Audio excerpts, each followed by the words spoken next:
أشهد أن لا إله إلا الله وحده لا شريك له وأشهد أن محمدا عبده ورسوله أما بعد فأعوذ بالله من الشيطان الرجيم بسم الله الرحمن الرحيم الحمد لله رب العالمين الرحمن الرحيم مالك يوم الدين إياك نعبد وإياك نستعين اهدنا الصراط المستقيم صراط الذين أنعمت عليهم غير المغضوب عليهم ولا الضالين ادعوا إلى سبيل ربك بالحكمة والموعظة الحسنة وجادلهم بالتي هي أحسن إن ربك هو أعلم بمن ضل عن سبيله وهو أعلم بالمهتدين.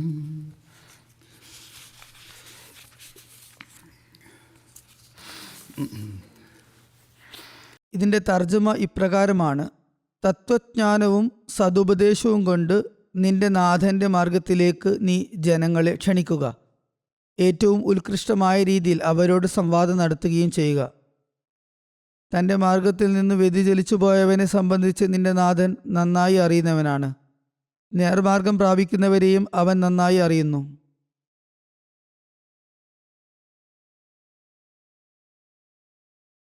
ഖുറാനിൽ അല്ലാഹു ഈ വചനത്തിലും മറ്റു പല വചനങ്ങളിലും തബ്ലീഗ് അഥവാ പ്രബോധനം നടത്താൻ ഉപദേശിക്കുന്നതോടൊപ്പം തന്നെ ഏറ്റവും നല്ല രീതിയിൽ തബ്ലീഗ് ചെയ്യാനും ഉപദേശം നൽകാനും കൂടി നിർദ്ദേശിക്കുന്നുണ്ട്. അങ്ങനെയെങ്കിൽ മാത്രമേ മറ്റുള്ളവരിൽ അതിൻ്റെ സ്വാധീനമുണ്ടാകുകയും പ്രയോജനം ലഭിക്കുകയും ചെയ്യുകയുള്ളൂ. ഈ രീതിയിൽ പ്രവർത്തിക്കുന്നവരുടെ തബ്ലീഗ് എപ്പോഴും ഫലമണിയുകയും വിജയപ്രദമാവുകയും ചെയ്യും. അള്ളാഹുവിൻ്റെ അനുഗ്രഹം കൊണ്ട് അവർ വളരെയധികം വിജയിക്കാറുമുണ്ട്. അതിനാൽ ഈ തത്വം എപ്പോഴും നമ്മൾ നമ്മുടെ മുമ്പിൽ വയ്ക്കേണ്ടതുണ്ട്.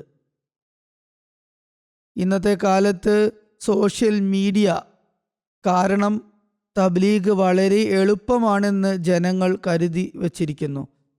തബ്ലീഗിന് താല്പര്യമുള്ളവർ വളരെ ആകാംക്ഷയോടെ ഈ ജോലി ചെയ്യാൻ ശ്രമിക്കുന്നു. ചിലരാകട്ടെ പബ്ലിക് സ്ഥലങ്ങളിൽ, പൊതുസ്ഥലങ്ങളിൽ പോയും, അതിന് ചില രാജ്യങ്ങളിൽ അനുമതിയുണ്ട്. പാകിസ്ഥാൻ പോലുള്ള രാജ്യങ്ങളിൽ പബ്ലിക് തബ്ലീഗിന് അനുമതിയില്ല. അവർ അങ്ങനെ തങ്ങളുടെ ആഗ്രഹം പൂർത്തീകരിക്കുന്നു. ഇത് നല്ല കാര്യമാണ്. എങ്കിലും പ്രബോധനത്തിന് ചില വ്യവസ്ഥകളും മര്യാദകളുമുണ്ട്. അവ എപ്പോഴും മുന്നിൽ വെക്കേണ്ടതുണ്ട്, ഓർമ്മിക്കേണ്ടതുണ്ട്. അല്ലെങ്കിൽ ഫലം വിപരീതമാകും. അള്ളാഹു ഈ വചനത്തിൽ പറഞ്ഞതുപോലെ ഈ കാര്യം മനസ്സിലാക്കുകയും അതിനുശേഷം തബ്ലീഗ് ചെയ്യുകയും വേണം. എന്നാൽ ചിലർ അവരുടെ തബ്ലീഗ് വഴി മറ്റുള്ളവരിൽ നെഗറ്റീവായിട്ടുള്ള നിഷേധാത്മകമായ സ്വാധീനം ചെലുത്തുന്നു. പോസിറ്റീവായിട്ടുള്ള അല്ലെങ്കിൽ ക്രിയാത്മകമായ സ്വാധീനത്തിന് പകരം വിപരീത ഫലമാണ് അവിടെ സംഭവിക്കുന്നത്. ചിലപ്പോൾ അന്യർക്ക് ജമാഅത്തിനെ കുറിച്ചും ജമാഅത്തിൻ്റെ അധ്യാപനങ്ങളെക്കുറിച്ചും ആക്ഷേപം ഉന്നയിക്കാനും യാഥാർത്ഥ്യങ്ങളിൽ നിന്നും അകന്നുകൊണ്ട് ആരോപണങ്ങൾ ഉന്നയിക്കാനും അവസരം ലഭിക്കുന്നു. കൂടാതെ ഈ രംഗത്ത് പുതിയതായി വന്ന ചിലർക്ക് തങ്ങളുടെ പക്കൽ വലിയ വലിയ തെളിവുകളുണ്ടെന്ന് അവർക്ക് തോന്നുമെങ്കിലും വേണ്ടത്ര തെളിവുകളില്ലാതെ വരുമ്പോൾ അല്ലെങ്കിൽ എതിരാളികളെ തൃപ്തിപ്പെടുത്താൻ കഴിയാതെ വരുമ്പോൾ അവർ ഹതാശരാകുന്നു. എന്നാൽ നിരാശപ്പെടേണ്ട യാതൊരു കാര്യവുമില്ല. അള്ളാഹുവിൻ്റെ അനുഗ്രഹം കൊണ്ട് നമ്മുടെ പക്കൽ ന്യായമായ തെളിവുകളുണ്ട്. അത് മനസ്സിലാക്കാനും വേണ്ട വിധം അവതരിപ്പിക്കാനും കഴിയുന്നില്ലെങ്കിൽ അത് വേറെ കാര്യം. അള്ളാഹുവിൻ്റെ അനുഗ്രഹത്താൽ അഹമ്മദിയ ജമാഅത്ത് സംവദിക്കുന്നത് യുക്തിയോടും തെളിവുകളോടും കൂടിയാണ്. അള്ളാഹു ഖുർആനിലൂടെ തിരുനബി സല്ലല്ലാഹു അലൈഹി വസല്ലമക്ക് നൽകിയതും അവിടുന്ന് സ്വയം പ്രാവർത്തികമാക്കിയതുമായ പ്രബോധന രീതിക്കൊത്താണ് ഞങ്ങൾ പ്രവർത്തിക്കുന്നത്. നമ്മൾ തബ്ലീഗ് ചെയ്യേണ്ടത് ഏറ്റവും നല്ല നിലയിലായിരിക്കണം എന്ന് എപ്പോഴും ഓർക്കണം. ഒരിക്കൽ ഹദരത്ത് മസീഹ് മൗഊദ് അലൈഹി ഇസ്ലാം തബ്ലീഗിനെ കുറിച്ചുള്ള ഒരു സുപ്രധാന നിർദ്ദേശം നൽകി. ഹദരത്ത് മസീഹ് മൗഊദ് അലൈഹി സ്വലാത്തു വസ്സലാം പറഞ്ഞു, അമേരിക്കയിലും യൂറോപ്പിലും ഇസ്ലാമിക അധ്യാപനങ്ങൾ വ്യാപിപ്പിക്കാൻ എന്തു ചെയ്യണം എന്ന് എന്നോട് ഒരിക്കൽ ചോദ്യം ഉന്നയിക്കപ്പെടുകയുണ്ടായി. ഇംഗ്ലീഷ് അറിയുന്ന ചില മുസ്ലിങ്ങളെ യൂറോപ്പിലേക്കും അമേരിക്കയിലേക്കും അയച്ച് പ്രസംഗത്തിലൂടെയും പ്രബോധനത്തിലൂടെയും ഇസ്ലാമിലെ ലക്ഷ്യങ്ങൾ അവർ അവിടെ വെളിപ്പെടുത്തുന്നത് ഉചിതമാണോ എന്ന് ചോദിക്കപ്പെടുകയുണ്ടായി. അവർക്ക് ഭാഷ അറിയാമല്ലോ, അതിനാൽ അവർ തബ്ലീഗ് ചെയ്യട്ടെ എന്ന് പറയപ്പെട്ടു. ഹസ്രത്ത് മസീഹ് മൗഊദ് അലൈഹി സ്വലാത്തു വസ്സലാം പറയുന്നു, എന്നാൽ ഞാൻ പൊതുവെ അതിന് ശരി ആയിക്കോട്ടെ എന്ന് മറുപടി പറയില്ല. ഇത് വളരെ പ്രധാനപ്പെട്ട സംഗതിയാണ്. കാരണം ഇംഗ്ലീഷ് അറിഞ്ഞതുകൊണ്ടോ ഏതെങ്കിലും ഭാഷ സംസാരിച്ചത് കൊണ്ടോ മാത്രം ദീനിൻ്റെ അറിവ് ലഭിക്കുന്നതല്ല. അതിന് മറ്റു പല അവിഭാജ്യ ഘടകങ്ങളുമുണ്ട്. ഞാൻ മുമ്പ് പറഞ്ഞതുപോലെ അറിവ് വർദ്ധിപ്പിക്കേണ്ടതുണ്ട്. ഇവിടെയും പല സ്ഥലങ്ങളിലും ആളുകൾ പ്രബോധനം ചെയ്യുന്നു. പക്ഷേ എതിരാളികളുടെ ചോദ്യങ്ങൾക്ക് പൂർണ്ണമായ അറിവോടുകൂടിയുള്ള മറുപടി നൽകാൻ അവർക്ക് കഴിയുന്നില്ല. സോഷ്യൽ മീഡിയയിലും സാമൂഹ്യ മാധ്യമങ്ങളിലും ഇതേ അവസ്ഥ തന്നെയാണ് ഉള്ളത്. അതുകൊണ്ട് അള്ളാഹുവിലേക്ക് ക്ഷണിക്കാൻ ആഗ്രഹിക്കുന്നവരും തബ്ലീഗിൽ താല്പര്യമുള്ളവരും ആദ്യം സ്വന്തം അറിവ് വർദ്ധിപ്പിക്കേണ്ടതുണ്ട്. സാധാരണയായി ജമാഅത്തിൻ്റെ സാഹിത്യങ്ങളിൽ, ലിറ്ററേച്ചറുകളിൽ ആക്ഷേപങ്ങൾക്കുള്ള മറുപടികൾ ലഭ്യമാണ്. അഥവാ ലഭ്യമല്ലെങ്കിൽ രാജ്യത്തെ തബ്ലീഗ് ടീമുമായി ബന്ധപ്പെട്ട് അതിൽ നിന്നും പ്രയോജനം നേടുക. ആ ടീമിലെ അറിവുള്ളവരുടെ സഹായം തേടേണ്ടതുണ്ട്. ഹസ്രത്ത് മസീഹ് മൗഊദ് അലൈഹി സ്വലാത്തു വസ്സലാം പറഞ്ഞത്, ഞാൻ ഒരിക്കലും ശരി അങ്ങനെ ആയിക്കോട്ടെ എന്ന് മറുപടി പറയില്ല എന്നാണ്. തുടർന്ന് അവിടുന്ന് പറയുന്നു, ഇസ്ലാമിക അധ്യാപനത്തെക്കുറിച്ച് പൂർണ്ണമായി അറിവില്ലാത്ത, അതിൻ്റെ ഉന്നതമായ ഗുണങ്ങളെക്കുറിച്ച് തീർത്തും അജ്ഞരായ, നിലവിലെ വിമർശനങ്ങൾക്ക് കൃത്യമായ മറുപടികൾ നൽകാൻ കഴിവില്ലാത്ത, റൂഹുൽ ഖുദ്സിൽ പരിശുദ്ധാത്മാവായ അള്ളാഹുവിൻ്റെ മലക്കുകളിൽ നിന്നും പഠനം ലഭിക്കാത്ത, ഇതും വളരെ പ്രധാനപ്പെട്ട കാര്യമാണ്. തബ്ലീഗ് ചെയ്യുന്നയാൾക്ക് റൂഹുൽ ഖുദ്സിൽ നിന്നുള്ള ബോധനവും അള്ളാഹുമായുള്ള ബന്ധവും ഉണ്ടായിരിക്കേണ്ടതുണ്ട്. അങ്ങനെയുള്ള ആളുകൾ നമ്മുടെ വക്കീൽ അഥവാ വക്താവായി പോകുന്നത് ഞാൻ ഒട്ടും ഉചിതമായി കണക്കാക്കുന്നില്ല. ഹസ്രത്ത് മസീഹ് ഇസ്ലാം പറയുകയാണ്, അത് പാടില്ല. എൻ്റെ മുബല്ലിഗുമാർക്ക് അള്ളാഹുമായി ഒരു പ്രത്യേക ബന്ധമുണ്ടായിരിക്കണം. അപ്പോൾ അള്ളാഹു അവരെ സഹായിക്കുമാറാകും. അവിടുന്ന് പറയുന്നു, ഇത്തരം പ്രവർത്തനങ്ങളുടെ ദോഷത്തിനാണ് അതിൻ്റെ ഗുണത്തേക്കാൾ കൂടുതൽ സാധ്യതയും സംഭാവ്യതയുമുള്ളത്. ഇല്ലാ മാഷാ അള്ളാഹ്, അള്ളാഹു ഇച്ഛിച്ചെങ്കിൽ മറിച്ചും ആയേക്കാം. അതായത് നമ്മൾ ഇങ്ങനെയുള്ള കാര്യങ്ങൾ ചെയ്താൽ അതിൻ്റെ ഗുണം കുറവും ദോഷം കൂടുതലുമായിരിക്കും. ചില സാഹചര്യങ്ങളിൽ ഇല്ല മാഷാ അള്ളാഹ് ചിലപ്പോൾ പ്രയോജനം ഉണ്ടായെന്ന് വരാം. ഒന്നോ രണ്ടോ ഉദാഹരണങ്ങൾ മാത്രം അങ്ങനെ ലഭിക്കുകയുള്ളൂ. പക്ഷെ പൊതുവായി പറഞ്ഞാൽ നെഗറ്റീവായിട്ടുള്ള ഫലമാണ് ഉണ്ടാകുന്നത്. അതുകൊണ്ട് ഒരു മുബല്ലിഗും ഒരു ദായിലുള്ളയും അള്ളാഹുവിലേക്ക് ക്ഷണിക്കുന്നവനും എപ്പോഴും ഒരു കാര്യം മനസ്സിൽ വെക്കണം. തബ്ലീഗ് ചെയ്യുമ്പോൾ നമ്മൾ പൂർത്തിയാക്കേണ്ട നിരവധി നിബന്ധനകളുണ്ട്. അത് പാലിച്ചാൽ മാത്രമേ ശരിയായ രീതിയിൽ നമുക്ക് തബ്ലീഗ് ചെയ്യാൻ കഴിയുകയുള്ളൂ. തബ്ലീഗിനെ കുറിച്ച് നമ്മൾ ഓർക്കേണ്ട പ്രധാനമായ കാര്യം, ഇസ്ലാം മാത്രമാണ് ഏക സത്യമതം. തിരുനബി സല്ലല്ലാഹു അലൈഹി വസല്ലം മാത്രമാണ് സർവ്വലോകർക്കും വേണ്ടി ആഗതരായിട്ടുള്ള അള്ളാഹുവിൻ്റെ സന്ദേശവുമായി വന്നിട്ടുള്ള ഏക സത്യപ്രവാചകൻ.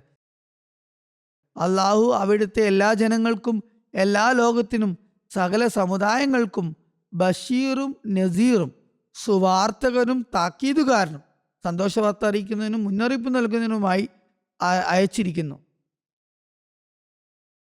എന്നാൽ ഇന്ന് വരെയുള്ള ചരിത്രം പരിശോധിച്ചാൽ ലോക ജനസംഖ്യയുടെ 1/4 കീഴെ മാത്രമാണ് ഇന്നും മുസ്ലിങ്ങളുടെ മൊത്തം ജനസംഖ്യ.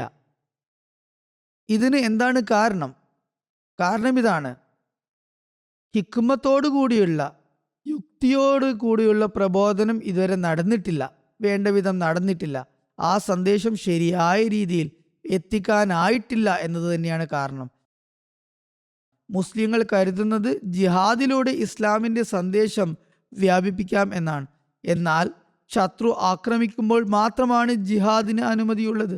മുസ്ലിങ്ങൾക്ക് ജിഹാദ് ചെയ്യാനും വാളെടുക്കാനും അനുമതി ലഭിച്ചത് കാഫിറുകളോ അവിശ്വാസികളോ അമുസ്ലിങ്ങളോ ഇസ്ലാമിനെ കടന്നാക്രമിക്കാനും നശിപ്പിക്കാനും ശ്രമിച്ചപ്പോഴൊക്കെയാണ്.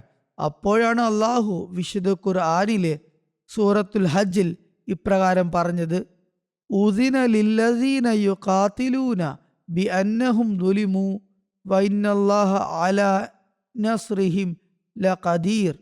അർത്ഥം, യുദ്ധം ചെയ്യപ്പെടുന്നവർക്ക് തിരിച്ചും യുദ്ധം ചെയ്യാൻ അനുമതി നൽകപ്പെട്ടിരിക്കുന്നു.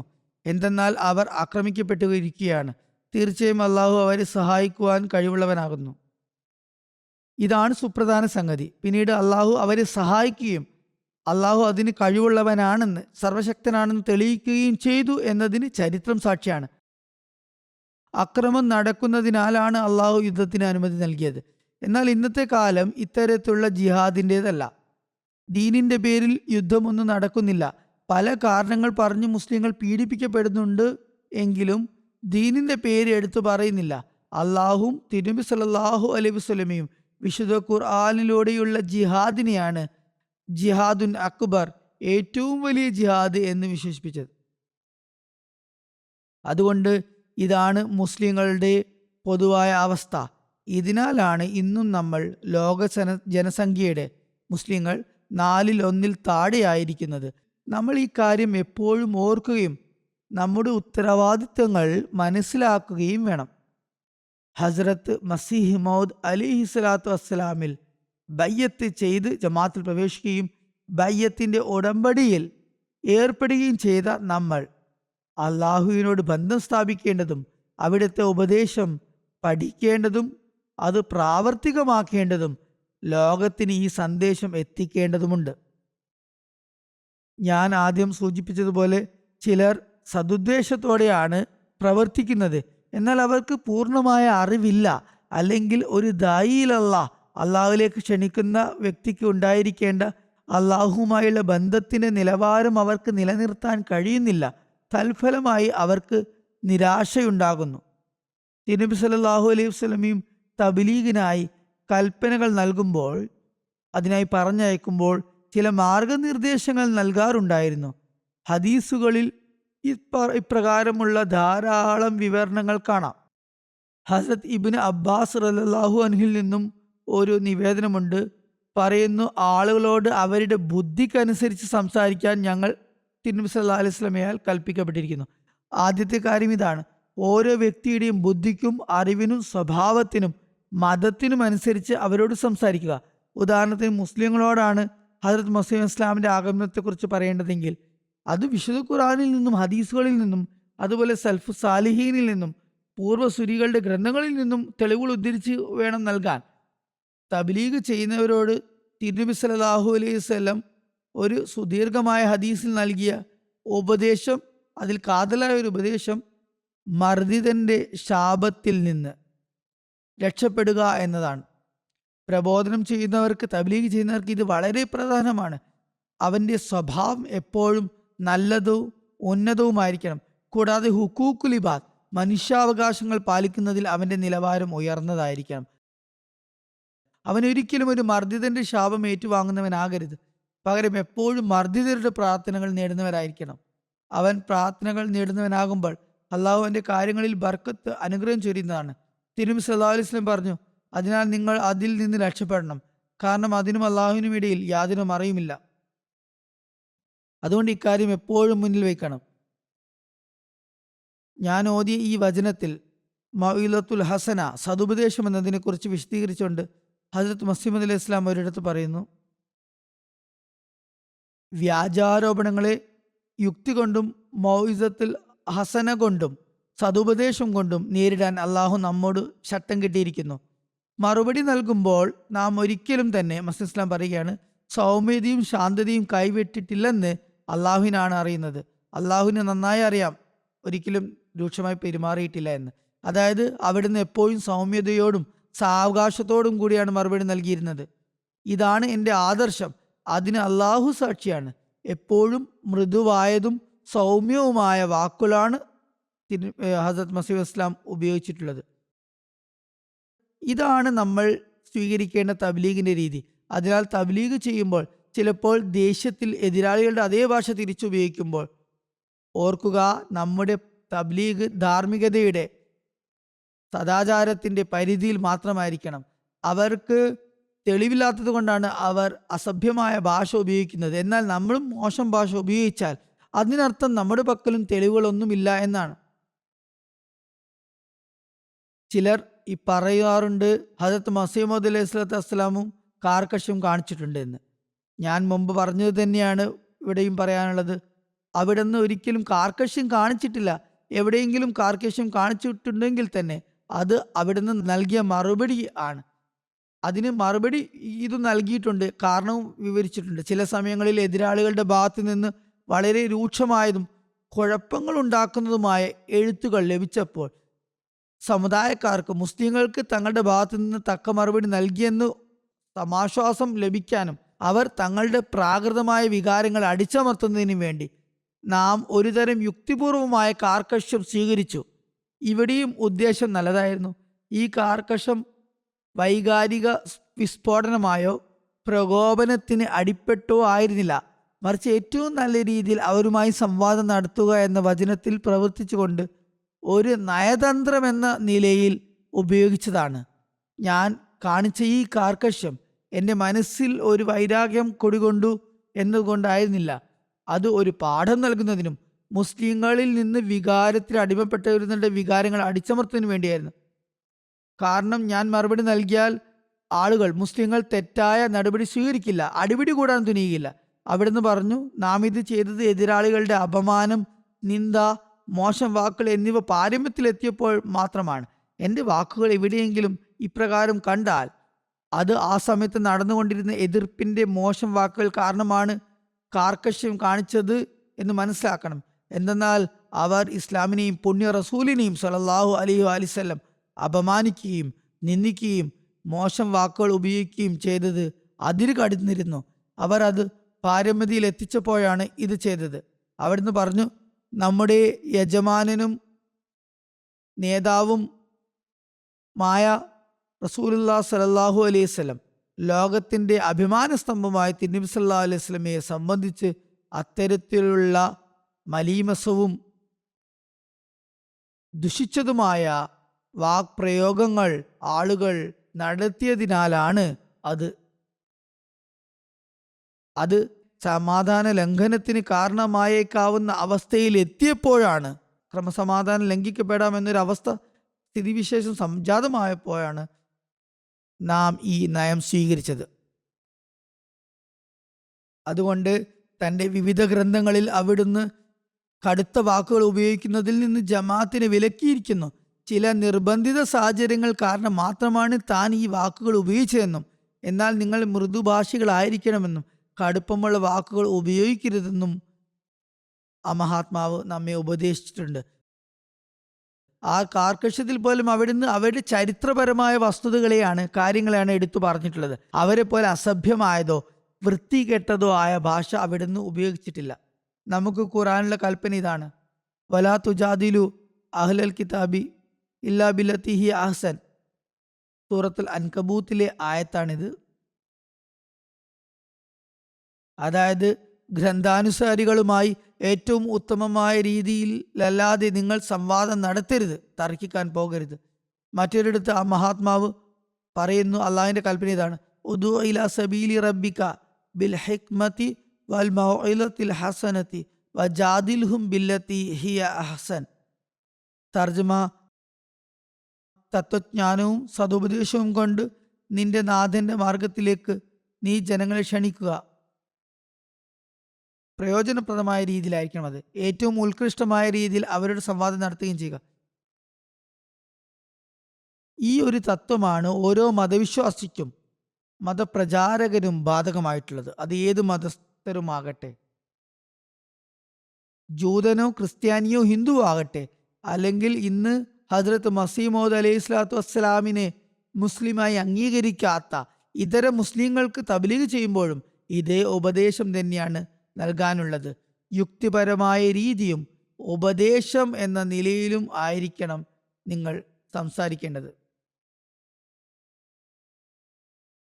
ഹദ്രത്ത് മസീമോദ് അലൈഹി സ്വലാത്തു വസ്സലാം തുടരുന്നു, എന്നാൽ ഗവൺമെന്റിന്റെ സഹായത്തോടെ അല്ലെങ്കിൽ നൗസുബില്ല സ്വയം തന്നെ പ്രക്ഷോഭം കാണിക്കുന്ന രീതി അനുവർത്തിക്കുക തെറ്റാണ്. അത് നമ്മുടെ യഥാർത്ഥ ലക്ഷ്യത്തിന് ഒരു തരത്തിൽ പ്രയോജനകരമല്ല.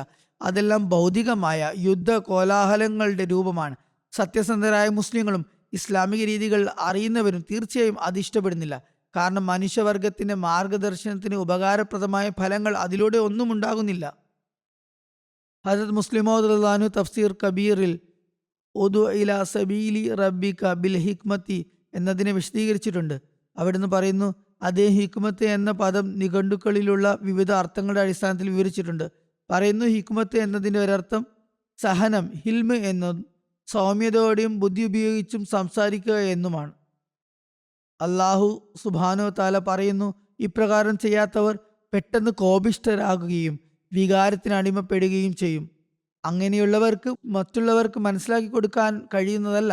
അതുപോലെ ഹിക്മത്തിന്റെ മറ്റൊരർത്ഥം നുബുവത്ത് അഥവാ പ്രവാചകത്വം എന്നാണ്. അപ്രകാരം ദൈവവചനത്തിന്റെ സഹായത്തോടെ, വിശുദ്ധ ഖുർആന്റെ സഹായത്തോടെ ജനങ്ങളെ മതത്തിലേക്ക് ക്ഷണിക്കുക എന്നതാണ് ഇതിനർത്ഥം. അപ്പോൾ അള്ളാഹുവിന്റെ വചനമായ ഖുർആൻ നൽകിയ തെളിവുകളും നിങ്ങൾ അവതരിപ്പിക്കുക. സ്വയം കെട്ടിച്ചമച്ച കാര്യങ്ങൾ അവതരിപ്പിക്കരുത്. ആ മഹാത്മാവ് വളരെ ഖേദത്തോടെ പറഞ്ഞു, ഈ തത്വം മുസ്ലിങ്ങൾ മനസ്സിലാക്കിയിരുന്നെങ്കിൽ അവർ ജൂതമതത്തെയും ക്രിസ്തു മതത്തെയും ഇല്ലാതാക്കിയനെ. നമ്മുടെ ആയുധം ഖുർആൻ തന്നെയാണ്. അതിനെക്കുറിച്ചാണ് അള്ളാഹു പറയുന്നത്, വാജാഹിദുഹും ബി. ഈ ഖുർആന്റെ വാളെടുത്ത് ലോകത്തോട് ജിഹാദിന് ഇറങ്ങിത്തിരിക്കുക. എന്നാൽ നിർഭാഗ്യവശാൽ ഇന്ന് ലോകത്തിലെ സകലതും മുസ്ലിങ്ങളുടെ കൈവശമുണ്ട്. സമ്പന്ന രാജ്യങ്ങളുണ്ട്, എണ്ണ സമ്പത്തുണ്ട്, ധാരാളം വ്യവസായങ്ങളുണ്ട്, 54 മുസ്ലിം രാജ്യങ്ങളുണ്ട്. എന്നാൽ ഇസ്ലാമിക ഉപദേശങ്ങൾക്കനുസരിച്ച് യഥാർത്ഥം അവർ ഈ ജിഹാദ് ചെയ്തില്ല എന്ന് മാത്രമല്ല, നിഘണ്ടുപരമായ ഹിക്മത്തിന് അജ്ഞതയിൽ നിന്നും തടയുന്ന അർത്ഥവുമുണ്ട് എന്നവർ മനസ്സിലാക്കിയില്ല. ഈ അർത്ഥമനുസരിച്ച് നിങ്ങൾ സംസാരിക്കുമ്പോൾ മറ്റൊരാൾക്ക് മനസ്സിലാക്കാൻ കഴിയുന്ന രീതിയിൽ സംസാരിക്കുക. അതുവഴി അവരുടെ തെറ്റിദ്ധാരണകൾ നീങ്ങാൻ സാധിക്കും. അതായത് അജ്ഞത ഇല്ലാതാക്കാനും. അഭിസംബോധിതന്റെ ഗ്രാഹ്യശേഷി അനുസരിച്ച കാര്യമായിരിക്കും അജ്ഞത ഇല്ലാതാക്കാനാകും. അഭിസംബോധിതന്റെ, ആരോടാണ് നമ്മൾ സംസാരിക്കുന്നത്, അവരുടെ ബുദ്ധി അനുസരിച്ച് ഉള്ള കാര്യമായിരിക്കണം നമ്മൾ സംസാരിക്കേണ്ടത്.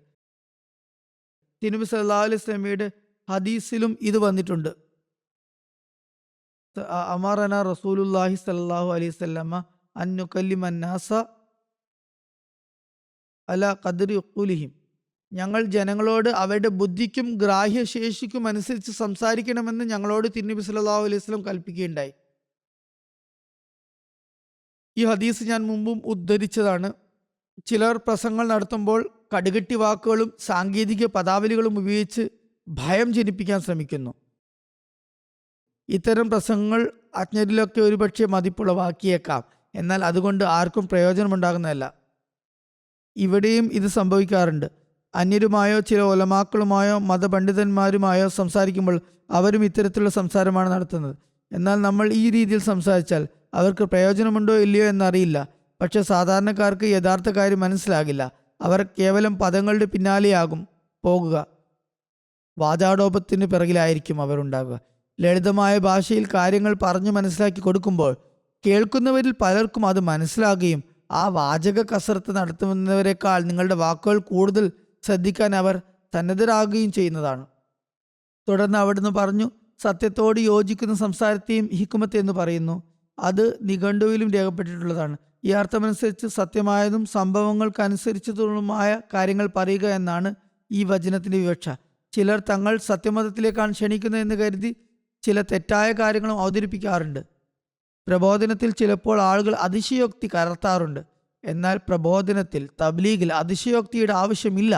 ഖുർആന്റെ അധ്യാപനങ്ങളെയും ഹദീസുകളെയും ഹദരത്ത് മസീഹ് മൗഊദ് ഇസ്ലാമിന്റെ വചനങ്ങളെയും മുന്നിൽ വെച്ച് തബ്ലീഗ് ചെയ്യുക. എന്നിട്ട് അള്ളാഹുവിൽ ഭരമേൽപ്പിക്കുക. തെറ്റായ കാര്യങ്ങൾ പറയുന്ന രീതി പാടില്ല. ശത്രുവിന്റെ മുന്നിൽ സത്യം മാത്രം പറയുക. മറ്റുള്ളവർക്ക് മാർഗദർശനം നൽകുന്നതിന്റെ പേരിൽ നിങ്ങൾ സ്വയം വഴിതെറ്റിപ്പോകുന്ന അവസ്ഥ വരരുത്. അള്ളാഹു സുബ്ഹാനഹു തആല പറഞ്ഞതുപോലെ, ലാ യദുറുക്കും മൻസല്ല ഇസാ തദൈത്തും. നിങ്ങൾ സന്മാർഗത്തിൽ ഉറച്ചു നിൽക്കുന്നുവെങ്കിൽ നിങ്ങൾക്ക് മറ്റുള്ളവരുടെ വഴികേട് ഒരു ദോഷവും വരുത്തുന്നതല്ല. നിങ്ങൾ ഹിദായത്തിൽ സന്മാർഗത്തിൽ ഉറച്ചു നിൽക്കുകയാണെങ്കിൽ മറ്റൊരാൾ വഴി തെറ്റിയോ ഇല്ലയോ എന്ന് നിങ്ങൾ ശ്രദ്ധിക്കേണ്ടതില്ല. മറ്റൊരാളുടെ വഴികേട് നിങ്ങൾക്ക് ദോഷം ചെയ്യില്ല. നിങ്ങളെ സ്വയം രക്ഷിക്കുക. അതായത് ഞാൻ ഇതിലൂടെ മറ്റൊരാൾക്ക് ഹിദായത്ത് നൽകും എന്ന ചിന്തയിൽ ഒരു പാപകരമായതോ തെറ്റായതോ ആയ കാര്യം ചെയ്യരുത്. നിങ്ങളുടെ ഹിദായത്തും അന്യൻ്റെ ഹിദായത്തും കൂട്ടിമുട്ടുമ്പോൾ നിങ്ങളുടെ ഹിദായത്തിനെ കുറിച്ച് സന്മാർഗത്തെക്കുറിച്ച് ശ്രദ്ധിക്കുകയും അന്യൻ്റെ ഹിദായത്ത് അള്ളാഹുവിന് വിട്ടുകൊടുക്കുകയും ചെയ്യുക. കാരണം ഒരു മൂമിൻ, ഒരു വിശ്വാസി കാഫിർ അല്ലെങ്കിൽ സത്യനിഷേധിയാകുന്നതും ഒരു കാഫിർ ഒരു മൂമിനായി തീരുന്നതും അള്ളാഹു ഇഷ്ടപ്പെടുന്നില്ല. അവൻ മറ്റുള്ളവർക്ക് മാർഗദർശനം നൽകാൻ ആഗ്രഹിക്കുന്നു. തുടർന്ന് ഹിക്മത്ത് എന്ന വാക്കിനെ വിശദീകരിച്ചുകൊണ്ട് നിഘണ്ടുക്കളുടെ അടിസ്ഥാനത്തിൽ അദ്ദേഹം പറഞ്ഞു, സന്ദർഭത്തിനും സാരസ്യത്തിനും അനുസരിച്ചുള്ള സംസാരത്തെയും ഹിക്മത്ത് എന്ന് പറയുന്നു. ഈ അർത്ഥമനുസരിച്ച് തബ്ലീഗിൽ സന്ദർഭോചിതമായി സംസാരിക്കണം. ചില തെളിവുകൾ ശത്രുവിനെ പ്രകോപിപ്പിക്കാനും കോപാകുലനാക്കാനും സാധ്യതയുണ്ടെങ്കിൽ അതിലൂടെ അയാൾ നിങ്ങളുടെ വാക്കുകൾ കേൾക്കില്ലെങ്കിൽ വെറുതെ അവരെ ചൊടിപ്പിക്കുന്നത് ഉചിതമല്ല. അവർക്ക് ശാന്തമായി കേൾക്കാൻ കഴിയുന്ന മറ്റ് തെളിവുകൾ അവരുടെ മുമ്പിൽ അവതരിപ്പിക്കുക. അതായത് സംസാരിക്കുന്നതിന് മുമ്പ് അവരുടെ സ്വഭാവം മനസ്സിലാക്കുക. വെറുതെ അവരെ പ്രകോപിപ്പിച്ചാൽ അങ്ങനെയുള്ള പ്രബോധനം കൊണ്ട് യാതൊരു പ്രയോജനവുമില്ല. തങ്ങളുടെ മഹാത്മ്യം വെളിപ്പെടുത്താനും ഞങ്ങൾ സത്യത്തിലാണ്, മസീഹ് അലൈഹി ഇസ്ലാം സത്യവാനാണ്, ഇസ്ലാം സത്യപൂർണ്ണമാണ്, തിരുനബി സല്ലല്ലാഹു അലൈഹി വസല്ലം തീർച്ചയായും ലോകത്തിന് മുഴുവൻ പ്രവാചകനായി വന്ന വ്യക്തിയാണ് എന്ന് സ്ഥാപിക്കാൻ വേണ്ടി മാത്രം തെളിവുകളുടെ അകമ്പടി ഇല്ലാതെ ഈ കാര്യങ്ങൾ സംസാരിച്ചാൽ പ്രകോപനമാണ് ഉണ്ടാകുക. യുക്തിയോടെ സംസാരിക്കുക. അപ്പോൾ ആളുകൾക്ക് ഈ കാര്യങ്ങൾ മനസ്സിലാകും. ചുരുക്കത്തിൽ അള്ളാഹു ചുരുങ്ങിയ വാക്കുകളിൽ തബ്ലീഗിന്റെ എല്ലാ തന്ത്രങ്ങളും പഠിപ്പിച്ചു തന്നിരിക്കുന്നു. ഈ രീതി പ്രബോധനം ചെയ്യുന്നവർ പിന്തുടരുകയാണെങ്കിൽ ഇൻഷാ അല്ലാഹ് വിജയിക്കുന്നതായിരിക്കും. അൽ മൗലത്തുൽ ഹസന എന്നാൽ ഹൃദയങ്ങളെ മയപ്പെടുത്തുകയും അതിൽ ആഴമായ സ്വാധീനം ചെലുത്തുകയും ചെയ്യുന്ന വചനം എന്നാണ് വിവക്ഷിതം. ഈ ഉപദേശത്തിലൂടെ ശുഷ്കമായ വരണ്ട തെളിവുകൾ മാത്രം ഉപയോഗിക്കരുത് എന്ന കാര്യത്തിലേക്ക് മുസ്ലിങ്ങളുടെ ശ്രദ്ധ തിരിച്ചിരിക്കുന്നു. ഇസ്ലാമിൻ്റെ ഈ സന്ദേശം ലോകത്തിന് കൈമാറേണ്ടത് ഇന്ന് അഹമ്മദിയ ജമാഅത്തിൻ്റെ കടമയാണ്. എതിരാളിയോടോ എതിർപക്ഷത്തുള്ളവനോടോ സംസാരിക്കുമ്പോൾ ദീനിൽ മതകാര്യത്തിൽ വെറും വരണ്ട തെളിവുകൾ മാത്രമല്ല, ഉപദേശത്തിൻ്റെ വിവിധ വശങ്ങളുണ്ടെന്നും അവ പാലിക്കപ്പെടണമെന്നും പറയുക. കൂടാതെ വികാരങ്ങളെ ഉത്തേജിപ്പിക്കുന്ന കാര്യങ്ങൾ പറയുക. യുക്തിയോടൊപ്പം മൗഇലത്തുൽ ഹസനയും ഉൾപ്പെടുത്തുക. ഇന്നത്തെ കാലത്തെ അജ്ഞരായ ജാഹിലായ ഉലമാക്കൾ സത്യവിരുദ്ധമായി ആളുകളെ വെറുതെ പ്രകോപിപ്പിക്കുന്നത് പോലെ നിങ്ങളും ചെയ്യരുത്. വജാദിൽഹും ബില്ലത്തി ഹി അഹ്സൻ എന്ന് പറഞ്ഞതിലൂടെ തർക്കിക്കുമ്പോൾ അഥവാ വാദപ്രതിവാദങ്ങളിൽ ഏർപ്പെടുമ്പോൾ ഇക്കാര്യം ശ്രദ്ധിക്കണമെന്ന് പറഞ്ഞു. വിവിധ തെളിവുകളിൽ നിന്ന് ഏറ്റവും ഉന്നതവും ശക്തവുമായ തെളിവ് അടിസ്ഥാനമായും കേന്ദ്രമായും സ്വീകരിക്കുക. മറ്റു തെളിവുകളെ അതിന് കീഴിൽ വെക്കുക. കാരണം സഹായകമായ തെളിവ് തകർന്നു പോയാലും പ്രധാന തെളിവിന് ബലഹീനത സംഭവിക്കുന്നതല്ല. ഇതിന് വിപരീതമായി കേന്ദ്ര ബിന്ദു തന്നെ, അടിസ്ഥാന കാര്യം തന്നെ ദുർബലമാണെങ്കിൽ ശക്തമായ സഹായക തെളിവുകൾ കൊണ്ടും ഒരു പ്രയോജനം ഉണ്ടാകുന്നില്ല. ഇന്ന റബ്ബക ഹുവ അഅലമു ബിമൻ ളല്ല അൻ സബീലിഹി വഹുവ അഅലമു ബിൽ മുഹ്തദീൻ. തൻ്റെ മാർഗത്തിൽ നിന്ന് വ്യതിചലിച്ചു പോയവനെ സംബന്ധിച്ച് നിന്റെ നാഥൻ നന്നായി അറിയുന്നവനാണ്. നേർമാർഗം പ്രാപിക്കുന്നവരെയും അവൻ നന്നായി അറിയുന്നു. അതുകൊണ്ട് നിങ്ങൾ നല്ല രീതിയിൽ തബ്ലീഗ് ചെയ്തുകൊണ്ടിരിക്കുക. എന്നിട്ടും ആളുകൾ അംഗീകരിക്കുന്നില്ലെങ്കിൽ തങ്ങൾക്ക് തബ്ലീഗ് ചെയ്യാൻ അറിയില്ല എന്ന നിഗമനത്തിലെത്തി നിരാശപ്പെടരുത്. കാരണം നിങ്ങളുടെ തബ്ലീഗിൽ യാതൊരു ന്യൂനതയുമില്ലായിരിക്കാം. പക്ഷേ തബ്ലീഗ് ആർക്കാണോ ചെയ്യുന്നത്, പ്രബോധിതൻ്റെ ഹൃദയത്തിൽ അവൻ്റെ പാപങ്ങളുടെ അഴുക്ക് കാരണം അള്ളാഹു അവന് ഹിദായത്തിൻ്റെ വാതിൽ തുറന്നു കൊടുക്കുന്നില്ലായിരിക്കാം. ചുരുക്കത്തിൽ പ്രബോധനത്തിൽ മുഴുകിയിരിക്കണം. ഇതാണ് അടിസ്ഥാന കാര്യം. നമ്മുടെ ജോലി പ്രബോധനം, തബ്ലീഗ് തുടരുക എന്നതാണ്. ഫലമുണ്ടാക്കുന്നതും സ്വാധീനം സൃഷ്ടിക്കുന്നതും അള്ളാഹുവിൻ്റെ പ്രവൃത്തിയാണ്. ഹസ്രത്ത് മസീഹ് മൗഊദ് അലൈഹി സ്വലാത്തു വസ്സലാം പറയുന്നു, പല മൗലവിമാരും ഉലമാക്കൾ എന്ന് സ്വയം വിശേഷിപ്പിക്കുന്നവരും മിമ്പറുകളിൽ പ്രസംഗപീഠത്തിൽ കയറി തങ്ങളെ നായിബുർ റസൂൽ, പ്രവാചകന്റെ പ്രതിനിധി, വാരിസുൽ അംബിയ, പ്രവാചകന്മാരുടെ അനന്തരാവകാശി എന്ന് പ്രഖ്യാപിച്ചുകൊണ്ട് ഉപദേശം നൽകി നടക്കുന്നു. അഹങ്കാരം, അഹന്ത, ദുഷ്പ്രവൃത്തികൾ എന്നിവയിൽ നിന്ന് അകന്നു നിൽക്കുക എന്ന് അവർ പറയുന്നു. എന്നാൽ അവരുടെ സ്വന്തം പ്രവർത്തനങ്ങളും ചെയ്തികളും എന്തൊക്കെയാണെന്ന് നിങ്ങൾക്കറിയാം. അവരുടെ വാക്കുകൾ നിങ്ങളുടെ ഹൃദയത്തിൽ എത്രത്തോളം സ്വാധീനം ചെലുത്തുന്നുണ്ടെന്ന് അതിൽ നിന്ന് നിങ്ങൾ മനസ്സിലാക്കുക. സൽസ്വഭാവികളിൽ അവരുടെ വാക്കുകൾ എവിടെയാണ് സ്വാധീനമുണ്ടാക്കുന്നത്? അതുകൊണ്ട് ആ മൗലവിമാരുടെ തബ്ലീഗ് നിങ്ങളുടെ ഹൃദയങ്ങളിൽ സ്വാധീനം ചെലുത്തുന്നില്ലെങ്കിൽ നിങ്ങളുടെ അവസ്ഥയും നിങ്ങൾ പരിശോധിക്കുക. നിങ്ങളും ഇത്തരത്തിൽ സംസാരിച്ചാൽ നിങ്ങളുടെ വാക്കുകൾക്ക് എവിടെ സ്വാധീനമുണ്ടാകാനാണ്? നിങ്ങൾ പ്രബോധനം ചെയ്യുകയാണെങ്കിൽ ആദ്യം നിങ്ങളുടെ പ്രവൃത്തിയെ ശരിയാക്കണം, അള്ളാഹുമായി ബന്ധം സ്ഥാപിക്കണം. ഇതുണ്ടെങ്കിൽ മാത്രമേ നിങ്ങളുടെ പ്രബോധനം ശരിയായതും വിജയിക്കുന്നതും ഉപകാരപ്രദവുമാകൂ. ആ മഹാത്മാവ് പറഞ്ഞു, ഈ ആളുകൾ പ്രായോഗിക ശക്തി ഈ ആളുകൾക്കുണ്ടായിരുന്നെങ്കിൽ, പറയുന്നതിനു മുമ്പ് അവർ സ്വയം പ്രവർത്തിച്ചിരുന്നെങ്കിൽ, ലിമ തഖൂലൂന മാല തഫലൂൻ, നിങ്ങൾ പ്രവർത്തിക്കാത്തത് എന്തിന് നിങ്ങൾ പറയുന്നു എന്ന് ഖുർആനിൽ അള്ളാഹുവിന് ചോദിക്കേണ്ടി വരുമായിരുന്നോ? നിങ്ങൾ ചെയ്യാത്തത് എന്തിനാണ് നിങ്ങൾ പറയുന്നത് എന്ന് അള്ളാഹുവിന് ഖുർആനിൽ പറയേണ്ട ആവശ്യം തന്നെ എന്തായിരുന്നു? ഈ വചനം തന്നെ സൂചിപ്പിക്കുന്നത് ലോകത്ത് പറഞ്ഞുകൊണ്ട് സ്വയം പ്രവർത്തിക്കാത്ത ആളുകൾ ഉണ്ടായിരുന്നു, ഇന്നുമുണ്ട്, ഇനിയും ഉണ്ടാകുമെന്നാണ്.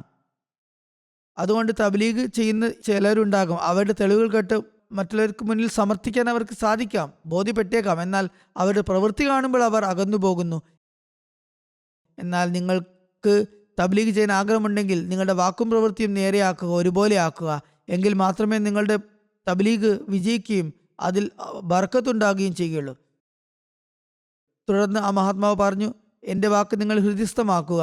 ഒരു മനുഷ്യൻ്റെ സംസാരം സത്യസന്ധമായ ഹൃദയത്തിൽ നിന്നല്ലെങ്കിൽ, അതിൽ പ്രായോഗിക ശക്തിയില്ലെങ്കിൽ അത് സ്വാധീനം ചെലുത്തുന്നതല്ല. ഇവിടെ നിന്നാണ് നമ്മുടെ നബി കരീം സല്ലല്ലാഹു അലൈഹി വസല്ലമയുടെ മഹത്തായ സത്യസന്ധത വ്യക്തമാകുന്നത്. കാരണം അവിടുത്തെ ജീവിതത്തിൽ ലഭിച്ച വിജയവും ഹൃദയങ്ങളിൽ അവിടുന്ന് ഉണ്ടാക്കിയ സ്വാധീനവും അതിൻ്റെ ഒരു ഉദാഹരണവും മനുഷ്യവംശത്തിൻ്റെ ചരിത്രത്തിൽ കാണാൻ കഴിയില്ല. ഇതെല്ലാം സംഭവിച്ചത് അവിടുത്തെ വാക്കും പ്രവൃത്തിയും പൂർണ്ണമായി യോജിച്ചിരുന്നത് കൊണ്ടാണ്. അതുകൊണ്ട് നമ്മൾ തബ്ലീഗ് ചെയ്യാനും സന്ദേശം എത്തിക്കാനും ഉദ്ദേശിക്കുന്നുവെങ്കിൽ ആ രീതിയിൽ പ്രവർത്തിക്കേണ്ടി വരും. നമ്മൾ ആ രീതിയിൽ പ്രവർത്തിക്കേണ്ടതുണ്ട്. നബി സല്ലല്ലാഹു അലൈഹി വസല്ലമയുടെ ഉപദേശങ്ങൾ പാലിക്കുകയും അള്ളാഹുവുമായി പ്രത്യേക ബന്ധം സ്ഥാപിക്കുകയും വേണം. അതുപോലെ ലിമ തഖൂലൂന മാല തഫലൂൻ, നിങ്ങൾ ചെയ്യാത്തത് എന്തിനാണ് നിങ്ങൾ പറയുന്നത് എന്നതിനെക്കുറിച്ച് ഹദരത്ത് മസീഹ് ഇസ്ലാം മറ്റൊരിടത്ത് പറയുന്നു, ഒരിക്കലും ഒരു വിശ്വാസി ഇരട്ടത്താപ്പ് കാണിക്കരുത്. എപ്പോഴും നിങ്ങളുടെ വാക്കും പ്രവൃത്തിയും ശരിയാക്കുകയും അവയിൽ യോജിപ്പ് നിലനിർത്തുകയും ചെയ്യുക. സ്വാഭികൾ അവരുടെ ജീവിതത്തിൽ മാതൃക കാണിച്ചതുപോലെ നിങ്ങൾ അവരുടെ പാത പിന്തുടർന്ന് നിങ്ങളുടെ സത്യസന്ധതയുടെയും വിശ്വസ്തതയുടെയും മാതൃകകൾ കാണിക്കുക. അപ്പോൾ മാത്രമേ പ്രബോധനത്തിലും ബർക്കത്തുണ്ടാകൂ. ഇന്ന് എൻ്റെ കയ്യിൽ മീഡിയ വന്നു, അതിനാൽ ഞാൻ പ്രബോധനം ചെയ്യും എന്ന് മാത്രം കരുതുന്നത് കൊണ്ട് പ്രബോധനത്തിൻ്റെ ഫലങ്ങൾ ഉണ്ടാകില്ല. തുടർന്ന് വജാദിൽഹും ബില്ലത്തി ഹി അഹ്സൻ എന്നതിനെ ആ മഹാത്മാവ് ഒരിടത്ത് ഇങ്ങനെ വിശദീകരിച്ചു. ആർക്കാണോ ഉപദേശം നൽകേണ്ടത് അവന് വാക്കുകൊണ്ട് ഉപദേശിക്കുക, നേരിട്ട് ഉപദേശിക്കുക. ഒരു കാര്യം ഒരു ശൈലിയിൽ അവതരിപ്പിക്കുമ്പോൾ ചിലപ്പോൾ അതൊരു വ്യക്തിയെ ശത്രുവാക്കാം, മറ്റൊരു ശൈലിയിൽ അവതരിപ്പിക്കുമ്പോൾ ആ വ്യക്തിയെ തന്നെ മിത്രവുമാക്കാം.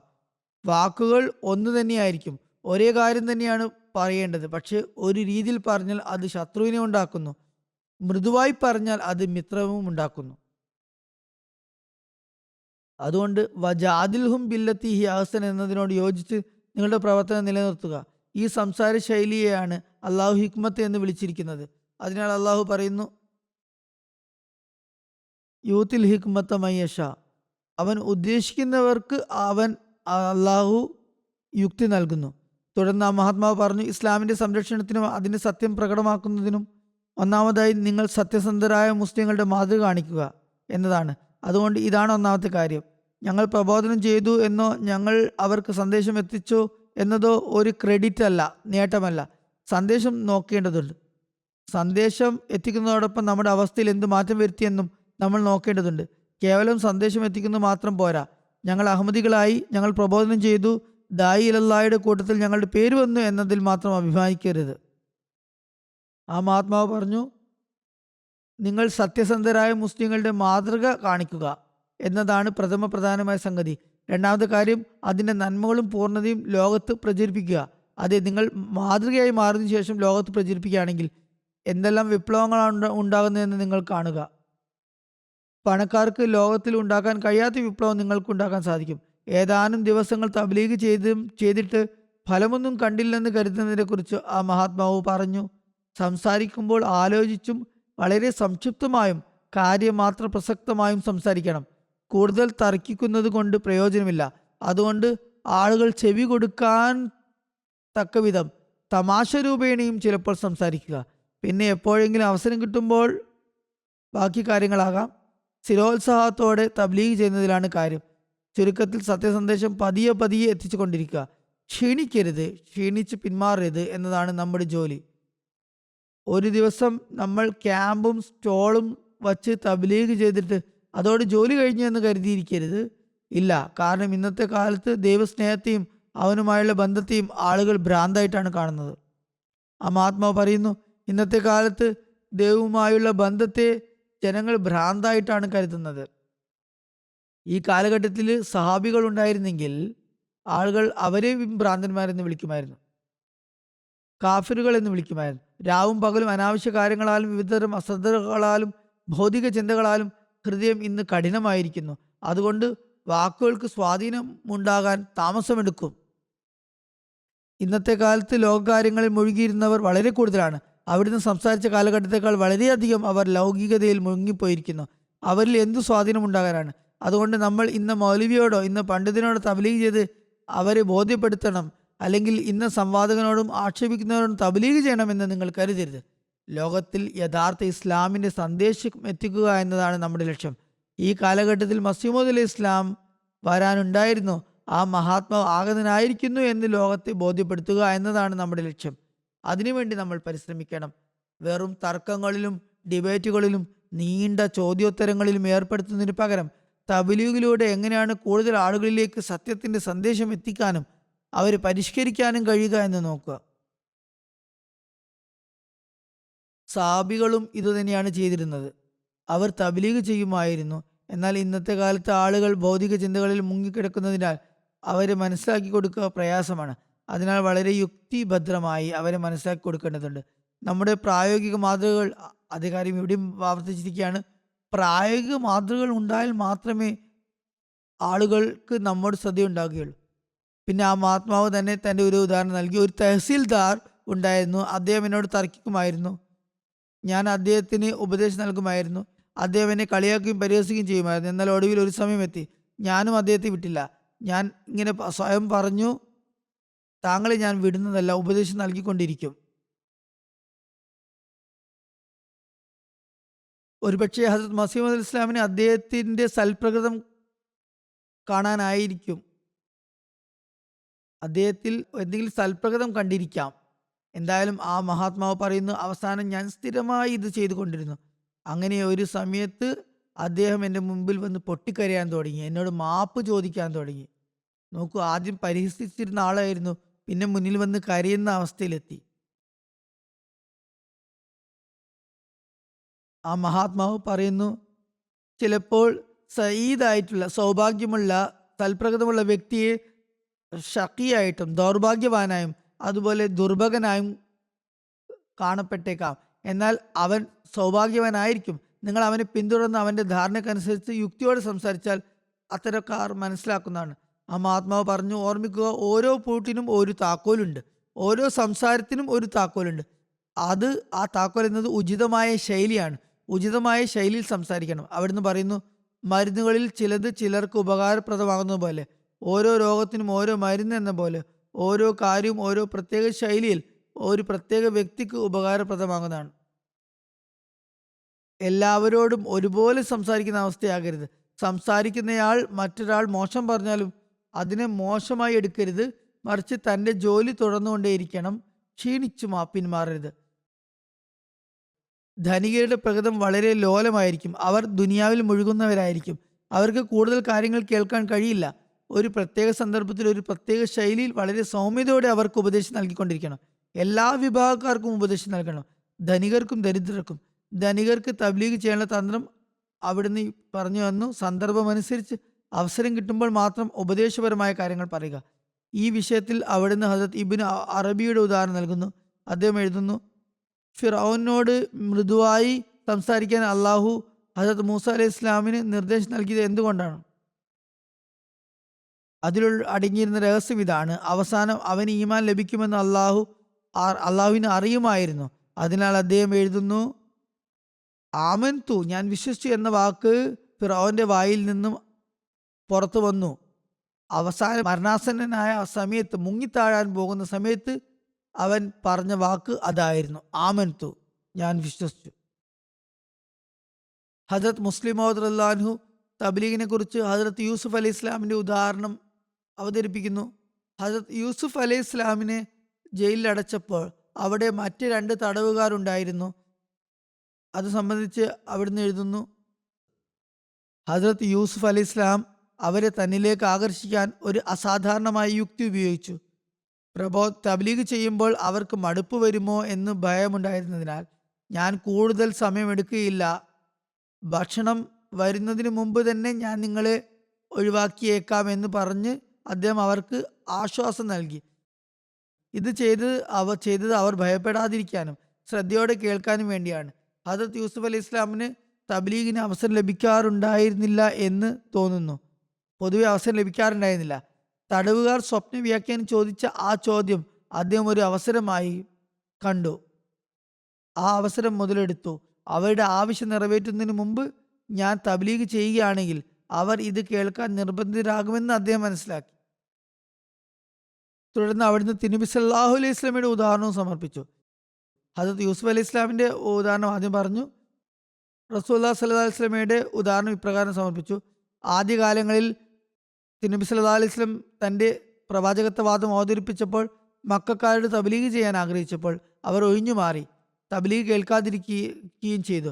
അവസാനം അവിടുന്ന് ഒരു വിരുന്നൊരുക്കി. തിരുനബി സല്ലല്ലാഹു അലൈഹി വസല്ലം ഭക്ഷണം നൽകി തബ്ലീഗ് ചെയ്യാൻ ആഗ്രഹിച്ചു. എന്നാൽ ആളുകൾ വിരുന്നിന് ശേഷം എഴുന്നേറ്റ് പോയി. അപ്പോൾ അവിടുന്ന് ഒരു തന്ത്രം പ്രയോഗിച്ചു. വീണ്ടും വിരുന്നിന് ക്ഷണിച്ചു. ഭക്ഷണം വരുന്നതിന് മുമ്പ് തന്റെ വാദത്തെക്കുറിച്ച് അവരെ അറിയിച്ചു. ഭക്ഷണം കാത്തിരിക്കാൻ അവർ നിർബന്ധിതരായിരുന്നു. അതിനാൽ അവിടത്തേക്ക് തന്റെ കാര്യം പറയാൻ അവസരം ലഭിച്ചു. ഈ വചനത്തിൽ നിന്ന് പ്രവാചകന്മാരുടെ ഉപദേശ രീതി മനസ്സിലാക്കാം.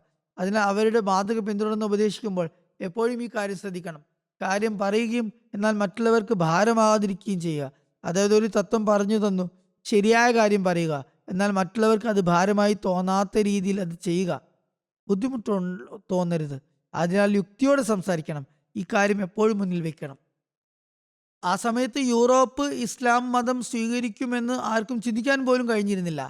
ആ സമയത്ത് ഹസരത്ത് മസീഹ് അലൈഹി ഇസ്ലാം തന്റെ ലേഖനങ്ങൾ പരിഭാഷപ്പെടുത്തി യൂറോപ്പിൽ വിതരണം ചെയ്യുകയുണ്ടായി. അള്ളാഹു അവിടത്തേക്ക് ഒരു ജമാഅത്തിനെ നൽകിയപ്പോൾ അവിടുന്ന് അവരോട് നിർദ്ദേശിച്ചു, ജിഹാദ് ഇസ്ലാമിന്റെ ഒരു പ്രധാന ഭാഗമാണ്. അത് ഒരു സമയത്തും ഉപേക്ഷിക്കാൻ കഴിയില്ല. നമസ്കാരം, നോമ്പ്, ഹജ്ജ്, സക്കാത്ത് എന്നിവ ഇസ്ലാമിന്റെ ഒരു കാലത്തും ഉപേക്ഷിക്കാൻ പറ്റാത്ത, നിർബന്ധമായും പാലിക്കേണ്ട നിർദ്ദേശങ്ങളായതുപോലെ ജിഹാദും എല്ലാ കാലത്തേക്കുമുള്ള പ്രവർത്തിക്കേണ്ട ഒരു സംഗതിയാണ്. എല്ലാ കാലത്തും ഇത് പാലിക്കേണ്ടതുണ്ട്. അപ്പോൾ ജിഹാദിന്റെ രീതി ഇതാണ്. ഈ കാലഘട്ടത്തിൽ നമ്മൾ പിന്തുടരുന്ന രീതിയാണ് ജിഹാദിൻ്റെത്. നമ്മൾ ജിഹാദ് ചെയ്യുന്നില്ലെന്ന് ആരോപണം ഉന്നയിക്കപ്പെടാറുണ്ട്. നമ്മൾ ജിഹാദ് ചെയ്യാറുണ്ട്, പക്ഷേ രീതി മാറിയിരിക്കുന്നു. അനഹമ്മദി മുസ്ലിങ്ങൾ നമ്മൾ ജിഹാദിനെ നിഷേധിക്കുന്നവരാണെന്ന് ആരോപിക്കുന്നു. എന്നാൽ നമ്മൾ ചെയ്യുന്ന ഇത് ജിഹാദ് തന്നെയാണ്. അതായത് തബ്ലീഗ് ചെയ്ത് സന്ദേശം എത്തിക്കുന്നത് ജിഹാദാണ്. ലോകത്തിൽ ഇസ്ലാമിൻ്റെയും അഹമ്മദിയത്തിൻ്റെയും തബ്ലീഗ് നമ്മൾ നടത്തിക്കൊണ്ടുവരുന്നു. അഹമ്മദിയത്തിലൂടെ ആളുകൾക്ക് ഇസ്ലാമിൻ്റെ യഥാർത്ഥ അധ്യാപനം എത്തിക്കുന്നു. Africa, Europe, south America, Australia, ദ്വീപുകൾ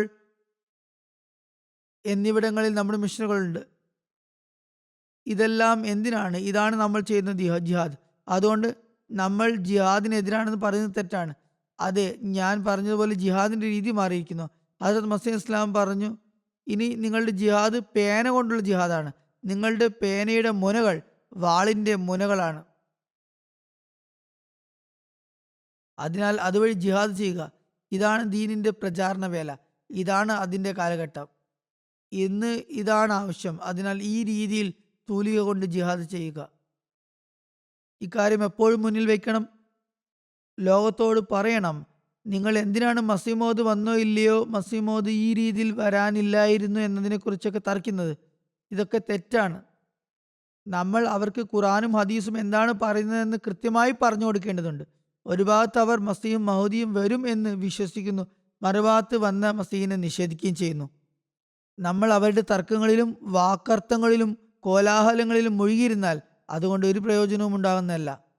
നമ്മൾ അവരോട് പറയണം, നമ്മുടെ യഥാർത്ഥ ലക്ഷ്യം ഇസ്ലാമിനെ ലോകത്ത് വിജയിപ്പിക്കുക എന്നതാണ്.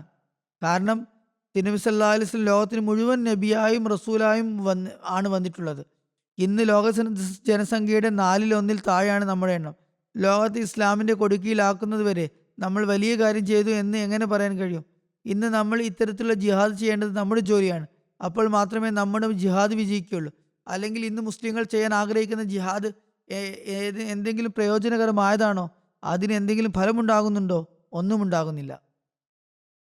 അതുകൊണ്ട് ഓരോ അഹമ്മദിയും ചെയ്യേണ്ട ജിഹാദ് ഇതാണ്. ഹദരത്ത് മസീഹ് ഇസ്ലാം വാളുകൊണ്ടുള്ള ജിഹാദിനെ കുറിച്ച് പറഞ്ഞിട്ടില്ല. അതിലൂടെ മുസ്ലിങ്ങൾക്ക് ഒരു ഫലവും ലഭിക്കുന്നില്ല. എല്ലായിടത്തും അപമാനം നേരിടുന്നു. എന്നാൽ ബുദ്ധിയും യുക്തിയും ഞാൻ പറഞ്ഞ ഈ കാര്യങ്ങളോട് ഉപയോഗിക്കുക. തബ്ലീഗിന്റെ മാർഗങ്ങൾ യുക്തിയോട് ഉപയോഗിക്കുക. അള്ളാഹുവുമായി ബന്ധം സ്ഥാപിക്കുക. മൊറബിമാർ ജമാഅത്തിലെ അംഗങ്ങൾക്ക് തർബിയത്ത്, ധാർമ്മിക പരിശീലനം നൽകി ഈ ജിഹാദ് ചെയ്യുന്ന ഒരു സൈന്യത്തെ തയ്യാറാക്കണം. മൊറബിമാരോട് ഞാൻ പറയുന്നത്, മുബലിഗുമാരോട് ഞാൻ പറയുന്നത്, അവർക്കൊരു വലിയ ഉത്തരവാദിത്വമുണ്ട്. അവർ ജമാഅത്തിനെ പരിശീലിപ്പിക്കുക എന്ന് മാത്രമല്ല, ആ പരിശീലനത്തോടൊപ്പം ജമാഅത്ത് അംഗങ്ങളെ അള്ളാഹുവുമായി ബന്ധമുള്ളവരുമാക്കി തീർക്കണം. ഇതോടൊപ്പം അവരുടെ അറിവ് വർദ്ധിപ്പിക്കും, അതായത് അവരുടെയും ജമാഅത്ത് അംഗങ്ങളുടെയും അറിവ് വർദ്ധിപ്പിക്കുകയും അവരെയും ഈ ജിഹാദിന് വേണ്ടി തയ്യാറാക്കുകയും ചെയ്യണം. അവർ ഇത് ചെയ്യുമ്പോൾ മാത്രമേ തങ്ങളുടെ ഉടമ്പടി, തങ്ങളുടെ പ്രതിജ്ഞ അവർ പാലിക്കുന്നവരായി മാറുകയുള്ളൂ. ഹദരത്ത് മുസ്ലിമോദ് റളിയല്ലാഹു ഒരിക്കൽ മൊറബിമാർക്ക്, മുബല്ലിഗുമാർക്ക് ഉപദേശം നൽകിക്കൊണ്ട് പറഞ്ഞു, എങ്ങനെയാണ് പ്രബോധനം ചെയ്യേണ്ടത്?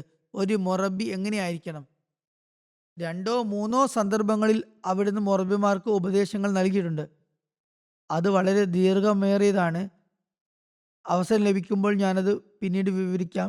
ഈ സമയത്ത് അതിലെ പ്രധാനപ്പെട്ട കാര്യങ്ങളുടെ ഒരു സംക്ഷിപ്ത രൂപം ഞാനിവിടെ വിവരിക്കാം. ആദ്യമായി തസ്കിയ നഫ്സ് അഥവാ ആത്മശുദ്ധീകരണം ഒരു മൊറബിലുണ്ടായിരിക്കണം. മൊറബി സ്വയം ആത്മസംസ്കരണത്തിന് ശ്രമിക്കണം. എന്നിട്ട് ജമാഅത്തിലും ആത്മസംസ്കരണത്തിന് വേണ്ടിയുള്ള ശ്രമങ്ങൾ നടത്തണം. അദ്ദേഹത്തിന് തഹജ്ജുദിന്റെ ശീലമുണ്ടായിരിക്കണം. എന്നിട്ട് ജമാഅത്തിനെയും ആരാധനകളിലേക്ക് ശ്രദ്ധ തിരിക്കുമാറാകണം. ഖുർആൻ കരീം സ്വയം ആഴത്തിൽ പഠിക്കുകയും ജമാഅത്തിലെ അംഗങ്ങളെയും അത് പഠിക്കുന്നതിലേക്ക് ശ്രദ്ധ തിരിക്കുകയും വേണം. ദായികളെ, പ്രബോധകരെ തയ്യാറാക്കണമെങ്കിൽ ഈ രീതി ആയിരിക്കണം അനുവർത്തിക്കേണ്ടത്. ദിക്റിലാഹി, ദൈവസ്മരണ സ്വയം ചെയ്യുകയും അതിലേക്ക് സ്വയം ശ്രദ്ധിക്കുകയും ജമാഅത്തിലെ അംഗങ്ങളെ അതിന് ശ്രദ്ധ തിരിക്കുകയും ചെയ്യുക.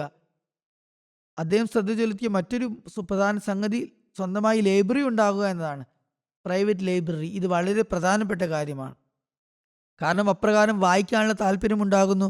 അതുപോലെ ഇന്നത്തെ കാലത്ത് പുസ്തകങ്ങളുടെ പ്രചാരം കുറവാണ്. എങ്കിലും അൽ ഇസ്ലാം വെബ്സൈറ്റിൽ ധാരാളം പുസ്തകങ്ങൾ, ജമാഅത്തിന്റെ സാഹിത്യങ്ങൾ എന്നിവ ലഭ്യമാണ്. പുസ്തകങ്ങൾ വാങ്ങാൻ കഴിവില്ലാത്തവരോ താല്പര്യമില്ലാത്തവരോ കുറഞ്ഞത് ഇതിലേക്ക് ശ്രദ്ധിക്കുകയും വായനയ്ക്കായി ഒരു സമയം നിശ്ചയിക്കുകയും വേണം. അതുപോലെ തവക്കുൽ അലല്ലാ, അള്ളാഹുവിൽ ഭരമേൽപ്പിക്കുക വളരെയധികം ഉണ്ടായിരിക്കണം. മനുഷ്യൻ സ്തുതി പാടകനാകരുത്. അള്ളാഹുവിനെ എല്ലാ കാര്യങ്ങളുടെയും ഉറവിടമായി കാണണം. കാരണം അള്ളാഹുവിലൂടെയാണ് നമുക്ക് സർവസ്വം ലഭിക്കുന്നത്. ജനസമ്പർക്കം മെച്ചപ്പെടുത്തണം. നമ്മുടെ PR-ഉം പൊതുജന സംബന്ധവും ദുർബലമാകുമ്പോൾ തബ്ലീഗിന്റെ രംഗം പരിമിതപ്പെടുന്നു. ഈ കാര്യത്തിൽ നമ്മൾ ശ്രദ്ധിക്കണം. ബന്ധങ്ങൾ വർദ്ധിപ്പിക്കുന്നതിൽ ശ്രദ്ധിക്കുന്നവർ വളരെ കുറവാണ്. നമ്മൾ ഇതിൽ അഭിവൃദ്ധിപ്പെടുകയും നമ്മുടെ ടീമിനെയും മുന്നോട്ട് കൊണ്ടുവരികയും ചെയ്യുമ്പോൾ നമ്മുടെ തബ്ലീഗ് രംഗങ്ങൾ കൂടുതൽ വിശാലമാകും. തിന്മകളെ സധൈര്യം എതിർക്കാനുള്ള ആർജവും ഉണ്ടായിരിക്കണം. ഇതും ഒരു മൊറബിൽ ഉണ്ടായിരിക്കേണ്ട വലിയ ഗുണമാണ്. അദ്ദേഹം അത് ജമാഅത്തിലും ഉണ്ടാക്കണം. സ്ഥിരചിത്തത ശീലമാക്കണം. 3-4 ദിവസം നന്മകൾ ചെയ്ത് തബ്ലീഗിൽ ശുഷ്കാന്തി കാണിച്ച് ആരാധനകൾ മുഴുകുക, എന്നിട്ട് അതൊക്കെ പാടെ മറന്നു പോവുക എന്ന രീതി അനുവർത്തിക്കരുത്. മറിച്ച് അദ്ദേഹം സ്വയം ഈ കാര്യങ്ങളിൽ സ്ഥിരതയോടെ നിലകൊള്ളുന്നതിനോടൊപ്പം ജമാഅത്തിലും ഈ ഒരു ആത്മാവ് സംജാതമാക്കണം. മൊറബിമാർ സ്വയം പ്രവർത്തിക്കുമ്പോൾ ജമാഅത്തിലും തീർച്ചയായും ഈ ചൈതന്യമുണ്ടാകും. അപ്പോൾ ആളുകളുടെ ചോദ്യങ്ങൾക്ക് ശരിയായ രീതിയിൽ മറുപടി നൽകാൻ കഴിയുന്ന, അപമാനം നേരിടാത്ത ദായിലല്ലാഹുകൾ, പ്രബോധകർ തയ്യാറാകും. ഹദരത്ത് മസീഹ് ഇസ്ലാം പറഞ്ഞതുപോലെ ഭാഷ പഠിക്കുന്നത് കൊണ്ട് മാത്രം തബ്ലീഗ് രീതി അറിയാനാകില്ല. മറിച്ച് അറിവാണ് പ്രധാനം. കൂടാതെ വിചിന്തനം ചെയ്യാനുള്ള ശീലം ഉണ്ടായിരിക്കണം. അള്ളാഹുവുമായി ബന്ധമുണ്ടായിരിക്കണം. ഇതെല്ലാം ഒരു മൊറബിൽ ഉണ്ടായിരിക്കേണ്ടതും അദ്ദേഹം ജമാഅത്തിനെ പഠിപ്പിക്കാൻ ശ്രമിക്കേണ്ടതുമായ കാര്യങ്ങളാണ്. ഇങ്ങനെ സംഭവിക്കുകയാണെങ്കിൽ നമ്മൾക്ക് ഒരു വലിയ വിപ്ലവം ഉണ്ടാക്കാൻ കഴിയും. അപ്പോൾ മാത്രമേ തിരുനബി സല്ലല്ലാഹു അലൈഹി വസല്ലമയുടെ പതാക ലോകത്ത് ഉയർത്താൻ നമുക്ക് സാധിക്കുകയുള്ളൂ. അപ്പോൾ മാത്രമേ മുസ്ലിങ്ങൾക്കും വരാനിരിക്കുന്ന മസീഹ് മൗഊദിൻ്റെയും മഹദി മൗഊദിൻ്റെയും യാഥാർത്ഥ്യം മനസ്സിലാക്കി കൊടുക്കാനും അദ്ദേഹത്തിൻ്റെ ബയ്യത്തിൽ വരാൻ അവരെ ക്ഷണിക്കാനും കഴിയുകയുള്ളൂ. അതുകൊണ്ട് നമ്മൾ നിറവേറ്റേണ്ട നിരവധി ഉത്തരവാദിത്തങ്ങളുണ്ട്. അതിലേക്ക് നമ്മൾ ശ്രദ്ധ തിരിക്കേണ്ടതുണ്ട്. അതിൻ്റെ ആവശ്യമാണുള്ളത്. ഇതിൽ നമ്മുടെ മുറബിമാർക്ക് വലിയ പങ്ക് വഹിക്കാനുണ്ട്. അള്ളാഹു എല്ലാവർക്കും അതിനുള്ള തൗഫീക്ക് നൽകട്ടെ. ദായലുള്ളാഹുകൾക്കും ശരിയായ അറിവ് നേടാനും അള്ളാഹുവുമായി ബന്ധം സ്ഥാപിക്കാനും ഇസ്ലാമിൻ്റെയും മുഹമ്മദത്തിൻ്റെയും സന്ദേശം ലോകത്തിൻ്റെ എല്ലാ കോണുകളിലേക്കും എത്തിക്കുവാനും അള്ളാഹു തൗഫീക്ക് നൽകട്ടെ.